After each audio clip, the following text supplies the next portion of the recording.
बिस्मिल्लाहिर्रहमानिर्रहीम, अस्सलाम वालेकुम। मैं फ़ैज़ान रिज़वी और आप मेरे यूट्यूब चैनल देख रहे हैं। आज हफ्ता 18 जुलाई है और हम बात कर रहे हैं यूरोप की सूरत हाल, रूस और यूक्रेन जंग को लेकर। बहुत इंपॉर्टेंट खबरें आपके साथ शेयर करूंगा इस वीडियो के अंदर। अच्छा, आज यूक्रेन की जानिब से रशिया के ऊपर जितना बड़ा हमला किया गया है, जिस लेवल का हमला किया गया है और जिस तरह के मनाजिर सामने आ रहे हैं, मैं आपके साथ शेयर करूंगा। तो जब मैं ये मनाजिर देख रहा था तो मेरे जहन में दो सवालात आए। एक तो यही कि रशिया के डिफेंस सिस्टम कहाँ है, रशिया के दिफाई निज़ाम कहाँ है, और दूसरा सवाल ये कि how much more can Russia take, Russia मज़ीद इस तरह के यूक्रेन के कितने हमले बर्दाश्त करेगा कि पुतिन की जानिब से रशिया की फ़ौजों को कोई बड़ा हुक्म दिया जाए, जिस तरह के मशवरे रमज़ान कदरोव की जानिब से दिए जाते हैं कि भाई मुकाओ, इतनी बड़ी ताकत हो तो अपनी ताकत को क्यों रशिया इस्तेमाल नहीं कर रहा। तो इस सवाल का जवाब आपने कमेंट्स बॉक्स में मुझे ज़रूर देना है। जो तफसीलात मैं आपके साथ शेयर करूंगा, जो मनाजिर मैं आपको दिखाऊंगा यूक्रेन के हमलों के। अच्छा, ये जो मनाजिर मैं आपको दिखा रहा हूँ ये रशिया के हमलों के मनाजिर हैं। रशिया के हमले जारी हैं, ना सिर्फ जारी हैं बल्कि बहुत ज़्यादा बढ़ चुके हैं। मैंने आपको बताया, मैं नोट कर रहा हूँ कि जब से पुतिन ने फ्रंट लाइन्स का विजिट किया है फ़ौजी यूनिफॉर्म पहनकर, तो पुतिन की जानिब से ऑर्डर्स तो इस तरह के दिए गए हैं जिन पर अमल दरामद तो किया जा रहा है रशिया के कमांडर्स की जानिब से।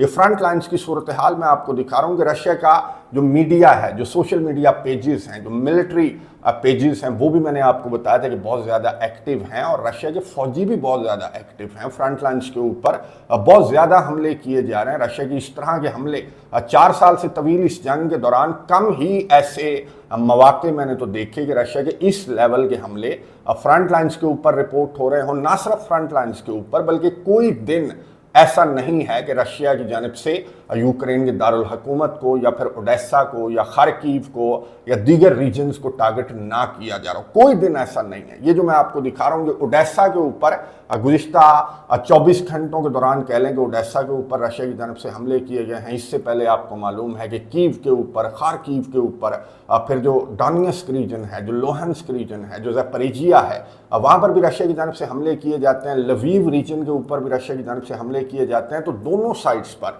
यानी कि यूक्रेन के अंदर भी और फ्रंट लाइन्स के ऊपर भी रशिया के हमले बहुत ज़्यादा हैं। इवन कि अब तो ब्लैक सी को भी रशिया की जानिब से टारगेट किया जाने लगा है। जब से यूक्रेन की जानिब से रशिया के कोई 20-25 टैंकर्स को, जो ब्लैक सी के अंदर रशिया की शैडो फ्लीट के टैंकर्स हैं, उनको जब से यूक्रेन की जानिब से एक ही हमले में तबाह किया गया, तो तब से रशिया के जो हमले हैं वो ब्लैक सी के अंदर यूक्रेन के जहाज़ों को, यूक्रेन के टैंकर्स को रशिया की जानिब से बहुत ज़्यादा टारगेट किया जा रहा है। और यही वजह है कि जो तुर्किया के फॉरेन मिनिस्टर हैं, उन्होंने दौरा किया यूक्रेन के दारुल हुकूमत कीव का। जहां पर भी मामला हो ब्लैक सी का, आपको मालूम है कि चाहे गंदुम हो, मकई हो या फिर ये टैंकर्स वगैरह का मामला हो, तो तुर्किया मीडिएट कर रहा है। जैसे मुत्तहिदा अरब अमारात, जो कैदियों का मामला है उसको मुत्तहिदा अरब अमारात जो है वो स्टार्ट ही से मीडिएट कर रहा है। इसी तरह तुर्किया जो ब्लैक सी का मामला है, इसको तुर्किया मीडिएट करता है। तो तुर्किया के फॉरेन मिनिस्टर यूक्रेन के दारुल हुकूमत कीव पहुंच गए और तुर्किया के फॉरेन मिनिस्टर ने यहाँ से अपील की यूक्रेन से भी और रशिया से भी कि ठीक है, जो भी लड़ाई है उसको भी बंद होना चाहिए, लेकिन एटलीस्ट ब्लैक सी को तो बख्श दो। ब्लैक सी के ऊपर ये जो हमले हैं ये बहुत ज़्यादा ख़तरनाक है। एक साइड पर आपको मालूम है कि आपनाए हुर्मज़, फिर खलीज फ़ारस और रेड सी वगैरह के अतराफ़ कितनी ज़्यादा लड़ाई चल रही है। फिर यहाँ पर ब्लैक सी के अंदर जो लड़ाई है वो यूरोप बर्दाश्त नहीं करता, दुनिया बर्दाश्त नहीं करती। है तुर्किया के फॉरेन मिनिस्टर की जानिब से कहा गया। लेकिन मैं आपको बता दूं कि तुर्किया की अपील के बावजूद रशिया और यूक्रेन के हमले एक दूसरे के ऊपर नहीं रुके। इवन के ब्लैक सी के अंदर भी अब से कुछ देर कबल RT ये रिपोर्ट कर रहा था कि रशिया की जानिब से यूक्रेन के एक और जहाज़ को तब निशाना बनाया गया जब ये ओडेसा की पोर्ट पर ये जहाज़ खड़ा हुआ था। ना इसके अंदर मकई थी, ना इसके अंदर गंदुम थी, ना इसके अंदर तेल था, बल्कि रशिया की जानिब से कहा गया कि यूक्रेन इस जहाज़ को असलहा लाने ले जाने के लिए इस्तेमाल कर रहा था, इसलिए रशिया की जानिब से इस जहाज़ को टारगेट किया गया। जाहिर है कि इसी तरह के इल्ज़ामात आयद करके रशिया की जानिब से यूक्रेन के ऊपर हमले किए जा रहे हैं और यूक्रेन की जानिब से इसी तरह का एक इल्ज़ाम आयद करके रशिया के ऊपर आज एक बहुत बड़ा हमला किया गया। जो इंट्रो के अंदर मैं आपको बता रहे थे, मनाज़र मैं आपको दिखा रहा हूँ, एक यूँ कह लें कि एक बहुत बड़ा लॉजिस्टिक हब है, एक बहुत बड़ी कंपनी कह लें इसको, एक बहुत बड़ा ऑनलाइन शॉपिंग का एक प्लेटफॉर्म कह लें रशिया के अंदर, जो वाइल्ड बेरीज है। ये बहुत ज़्यादा मशहूर है रशिया के अंदर। यूँ कह लें कि जैसे अमेरिका का अमेज़ॉन है, उससे अगर आप वाइल्ड बेरीज को कंपेयर कर लें तो गलत नहीं होगा। तो इसके वेयर हाउसेस को यूक्रेन की जानिब से ये कहकर टारगेट किया गया कि यहाँ पर तो डुअल गुड्स जो हैं वो प्रोसेस की जा रही थी इस वाइल्ड बेरीज के वेयर हाउसेस के अंदर, तो इस वजह से यूक्रेन की जानिब से इसको ना सिर्फ मॉस्को के अंदर बल्कि वाइल्ड बेरीज के जो वेयर हाउसेस हैं वो रशिया के दीगर रीजन्स के अंदर भी हैं। तो 370 ड्रोन्स फायर करके यूक्रेन ने ये जो वाइल्ड बेरीज के वेयर हाउसेस हैं इनको टारगेट किया है। और यहाँ पर मैं आपको बता दूं कि अभी तक 8 हलाकतें और 100 से ज़्यादा जो वर्कर्स हैं वो जख्मी रिपोर्ट किए जा रहे हैं रशिया के मीडिया के ऊपर, लेकिन कैजुअलिटीज़ ये कहा जा रहा है कि बहुत ज़्यादा हैं।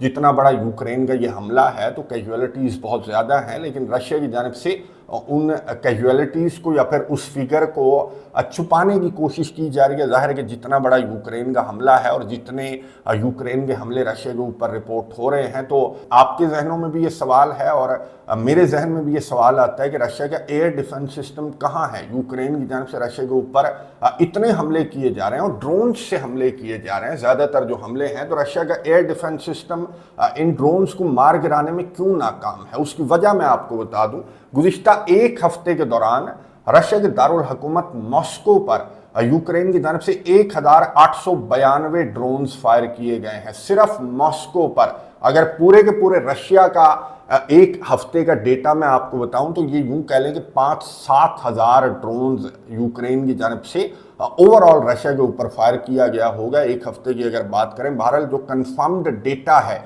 वो मॉस्को का सामने आ रहा है। जाहिर है कि मॉस्को दारुल हुकूमत है, ये मॉस्को रीजन के ऊपर तकरीबन 2000 ड्रोन्स यूक्रेन की जानिब से फायर किया गया है। तो रशिया का एयर डिफेंस सिस्टम इनको रोक रहा है, इन ड्रोन्स को रशिया के एयर डिफेंस सिस्टम की जानिब से रोका जा रहा है। जाहिर है कि अगर ये 1892 ड्रोन्स मॉस्को के ऊपर जाकर हिट करते या सक्सेसफुली मॉस्को को टारगेट करते तो फिर मॉस्को का क्या हाल होता, जिसका 10-20 ड्रोन से ये हाल हो गया मॉस्को का।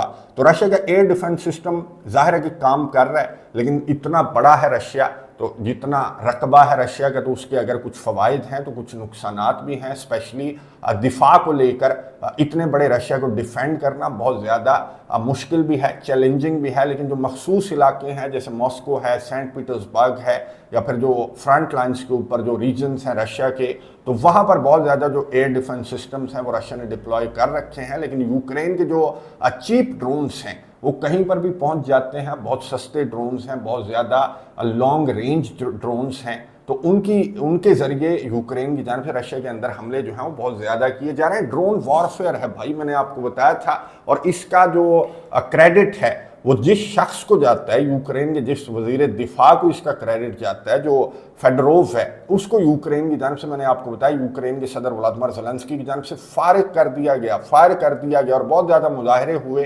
फेडरोव को बचाने के लिए कि इसको ओहदे पर लाकर दोबारा बहाल किया जाए। लेकिन यूक्रेन के सदर व्लादिमीर ज़ेलेंस्की सिर्फ अपनी कुर्सी के चक्कर में, ये यूक्रेन के ऑफिशियल्स इस तरह से कह रहे हैं, यूक्रेन का मीडिया रिपोर्ट कर रहा है कि यूक्रेन के सदर ज़ेलेंस्की को फेडरोव की मकबूलियत से बहुत ज़्यादा डर लग रहा था, और यही वजह है कि यूक्रेन के सदर ने ये जो वज़ीर दिफा है इसको फारिग कर दिया। और मुजाहरों के बावजूद, जैसा कि हम एक्सपेक्ट भी कर रहे थे कि यूक्रेन के सदर व्लादिमीर ज़ेलेंस्की की जानिब से वज़ीर दिफा को फारिग किए जाने वाला जो फैसला है वो यूक्रेन के सदर ने वापस नहीं लिया। यूक्रेन के सदर, आपको मालूम है कि ये अपनी कुर्सी नहीं छोड़ना चाहते, ये इस जंग को बंद नहीं करना चाहते, बल्कि ये यूरोपियन कंट्रीज़ को, ये कीयर स्टामर ने भी विजिट किया है। हालांकि ये बरतानिया के जो वज़ीर आज़म है, ये आपको मालूम है कि ये भी अपने ओहदे से रिज़ाइन कर चुका है, लेकिन यूक्रेन का सदर अपने इत्तेहादियों से सीख कुछ नहीं रहा, बल्कि यूक्रेन का सदर अपने इत्तेहादियों को सिखा रहा है कि रशिया से किस तरह से लड़ना है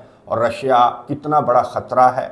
यूक्रेन के बाद किस किस को रशिया से ख़तरा है, तो यूक्रेन के इत्तेहादी यूक्रेन को भर भर कर, आपको मालूम है कि असलहा, गोला बारूद, पैसा और ये मदद वगैरह भी प्रोवाइड कर रहे हैं। और इन इत्तेहादियों की मदद के बगैर, इनके पैसे के बगैर यूक्रेन ना ये ड्रोन्स बना सकता है, ना ये मिसाइल बना सकता है, ना रशिया के ऊपर इतने बड़े बड़े हमले यूक्रेन की जानिब से किए जा सकते हैं। और ये खुद रशिया के सदर व्लादिमीर पुतिन भी कहते हैं कि इनकी असिस्टेंस के बगैर यूक्रेन रशिया के ऊपर इतने बड़े बड़े हमले नहीं कर सकता। तो पुतिन की जानिब से कहा तो जाता है, लेकिन इन यूरोपियन कंट्रीज़ को, नेटो कंट्रीज़ को पुतिन की जानिब से इस जंग के अंदर अभी तक कंसीडर नहीं किया गया। ना ही इन यूरोपियन कंट्रीज़ को जंग के अंदर कंसीडर किया गया है, ना ही रशिया के सदर व्लादिमीर पुतिन ने ऑल आउट जंग का ऐलान किया है यूक्रेन के खिलाफ। इतने ज़्यादा हमले झेलने के बावजूद जितने बड़े बड़े हमले यूक्रेन के रशिया के ऊपर रिपोर्ट हो रहे हैं, तो मैंने आपको बताया था कि रशिया के अंदर एनर्जी के क्राइसिस पैदा हो गए हैं, लेकिन पुतिन की जानिब से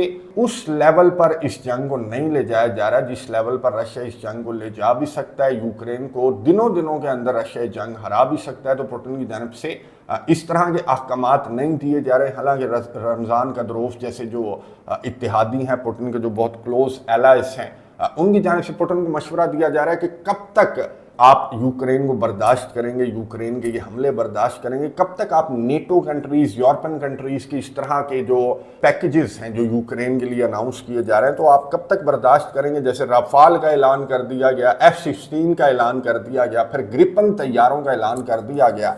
तो ऐलान तो कर दिया गया, क्या रशिया यूक्रेन के अंदर इन तैयारों के आने का इंतजार जो है वो पुतिन की जानिब से किया जा रहा है। पुतिन अपनी स्ट्रेटजी को तब्दील क्यों नहीं कर रहा है, ये आपने कमेंट्स बॉक्स में मुझे ज़रूर बताना है। मैं नज़र रखूंगा यूरोप की इस मामले पर, रूस और यूक्रेन जंग पर, और अगली वीडियो के अंदर मशरिक़ वस्ता की सूरत हाल पर बात करेंगे। अगली वीडियो तक के लिए इजाज़त दीजिए।